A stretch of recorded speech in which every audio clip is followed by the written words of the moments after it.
Mexico has taken one of its boldest steps yet in the fight against organized crime, killing the country's most powerful cartel leader in a rare high-risk military raid. The operation has drawn praise from Washington, fresh pressure from the United States President Donald Trump, and swift retaliation on the street at home.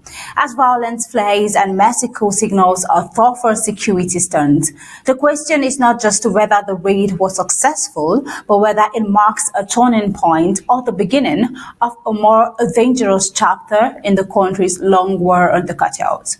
As we dive into the details, we'll also take a look at what's happening in Africa, in Uganda, and also in Somaliland following Asia's recognition, Prime Minister Benjamin Netanyahu's recognition of Somaliland as a sovereign state. Good afternoon and welcome to Flash News. I am Tabitha Arko. Let's begin.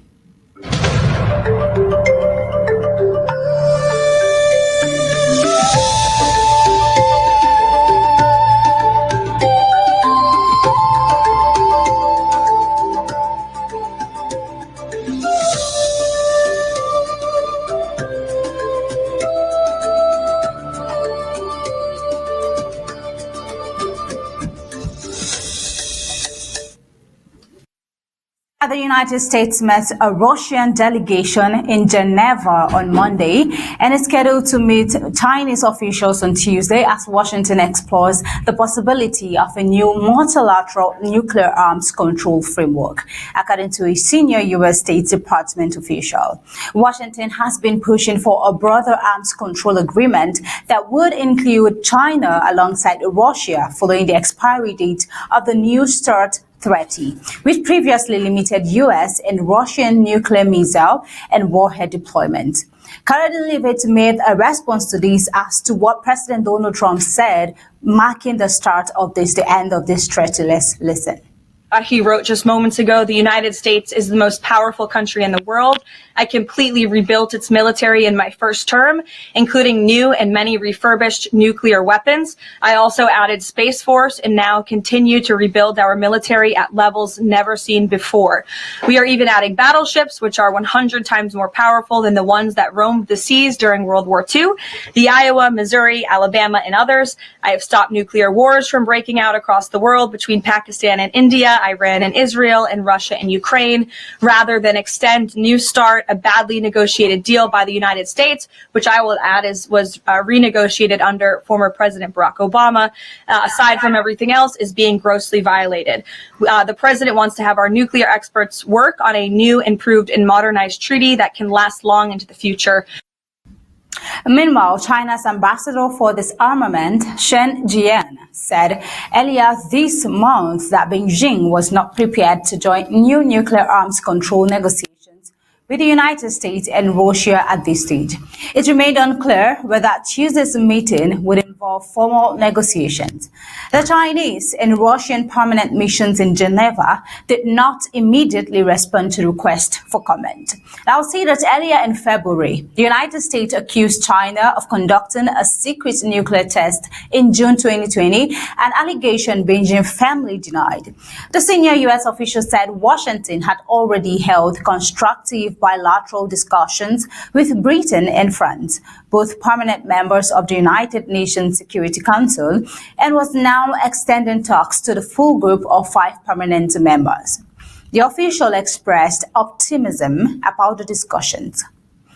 This is development coming from the New START treaty, and we are looking at making the world a safer place. Now, away from that, I'm bringing you over to the current development in the crackdown of Cartel in Mexico. Mexico's President Claudia Sheinbaum has launched her most aggressive move yet against organized crime after a military operation killed Nemesio Segura, known as El Mencho, leader of the Jalisco New Generation Cartel, in a raid that analysts say could trigger wider conflicts, which has already done. The surprise operation, the largest security action in Mexico in at least a decade, targeted the country's most powerful cartel, which authorities say now rivals all or exceeds the Sinaloa cartel in territorial reach.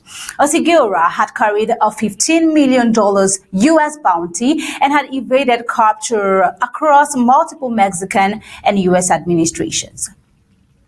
Now, we're looking at the U.S. intelligence report over this situation. They play a critical role in the raid, reflecting mounting pressure from Washington following the operation. President Donald Trump publicly urged Mexico to intensify its campaign against drug cartels, calling on the government to step up efforts against organized crime and narcotics trafficking. President Trump has previously warned he could take unilateral action if cartel violence continues to threaten U.S. security. Let's watch. That's all I'm asking. We'll see. I will answer it. It's true. Absolutely. Because they are horrible people that have been killing people left and right, they've made a fortune on selling drugs and destroying our people. We lost 300,000 people last year to fentanyl and drugs. They are bad news. Yeah, that's true. That's President Trump's response right there. But then we see the authorities reported swift retaliation by CJNG-linked groups, including the thwarting of vehicles and businesses and the erection of more than 250 roadblocks across 20 of Mexico's 32 states, stretching from the U.S. border to Guatemala. Most of the blockades were cleared by Monday, but the scale of the unrest underscored the cartel's nationwide reach. Now, this is what is happening right there in Mexico, just for the raid of a cartel leader. But then we need to look at what happened at the scene. Let's watch.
The raid marks a clear break from the security strategy of Sheinbaum's predecessor, Andres Manuel Lopez Obrador, whose administration focused on social programs aimed at addressing the root causes of the violence.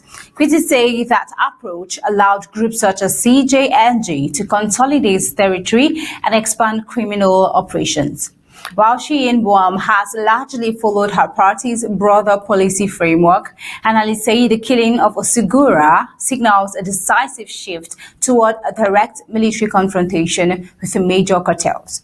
The move won immediate praise from the United States and its officials, but carries domestic political risks if violence escalates, like we have just seen. Mexico has recorded a decline in homicide rates since Sheinbaum took office. But security experts warn that removing CJNG's leader could destabilize existing power structures.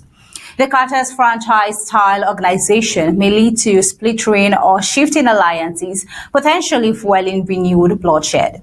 The government now faces difficult choices as it continues a parallel military offensive against the Sinaloa cartel, particularly in Sinaloa state, where troops have been deployed for more than a year and violent crime persists.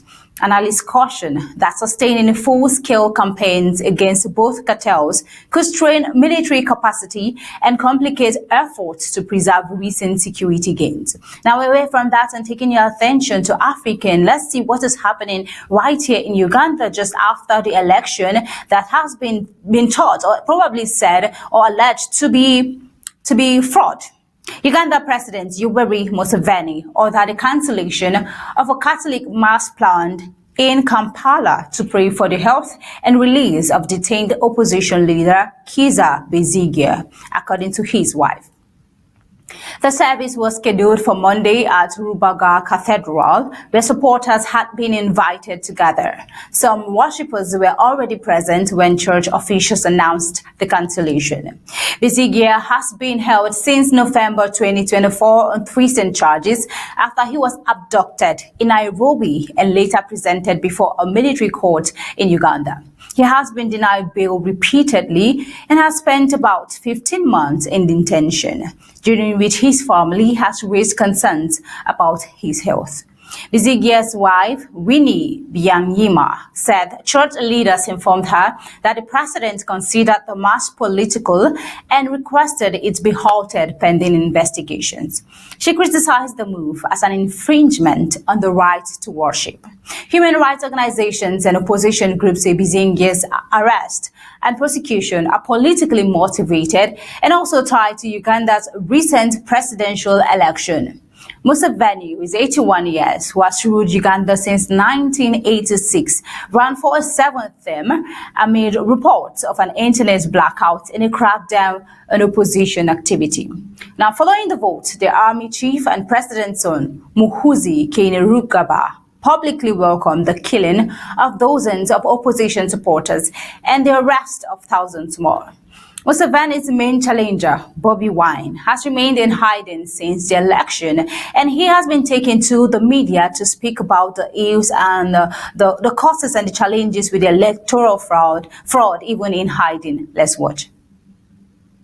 We reject whatever is being declared by Mr. Byabakama because those so-called results that they're declaring are fake and they don't in any way reflect what happened at the polling stations or what is at the declaration forms. Therefore, those results, the so-called results, are fake. After arresting almost all our agents, after ballot stuffing, and after shutting off the internet, the regime is trying to once again rig the elections. What happened in the polling station is a completely different story, and we demand that the internet be restored and the rightful declaration forms and tally sheets from the districts are uploaded on the internet so that the people of Uganda can see the rightful results in transparency. The Ugandan government has not publicly commented on the reported order to cancel the church service. Now moving ahead over to Somaliland, and then we are getting to see that Somaliland is turning to Israel for water. A basic need for life. Somaliland is seeking technical assistance from Israel to address a deepening water crisis as prolonged drought devastates farms, livestock, and food supplies across the territory. Months without rain have left farmland parched and reservoirs dry, including areas near the capital, Hargeisa, that are typically among the wettest. Agricultural production has also fallen sharply, with officials estimating that only about 3% of arable land is currently under cultivation. Most farmers depend entirely on rainfall, making rural livelihoods highly vulnerable to shifting climate patterns. The outreach follows Israel's decision in December to recognize Somaliland's independence, the first country to do so since the region declared autonomy from Somalia in 1991 after civil war. While reporters have speculated about possible military cooperation, Israeli officials have prioritized civilian engagement, focusing on agriculture, health, the economy, and most critically, water management. Now, let's take a date back to when Prime Minister Benjamin Netanyahu recognized Somaliland as a sovereign state. Convey my warmest regards to your colleagues and to the people. Thank you, sir. Thank you very, very much. Thank you very much, Mr. Prime Minister. Thank you. See you soon in Jerusalem. Next year in Jerusalem, we say. It's a few days from now. Thank you, sir. Sure, I will be glad to be in Jerusalem as soon as possible. Mr. President.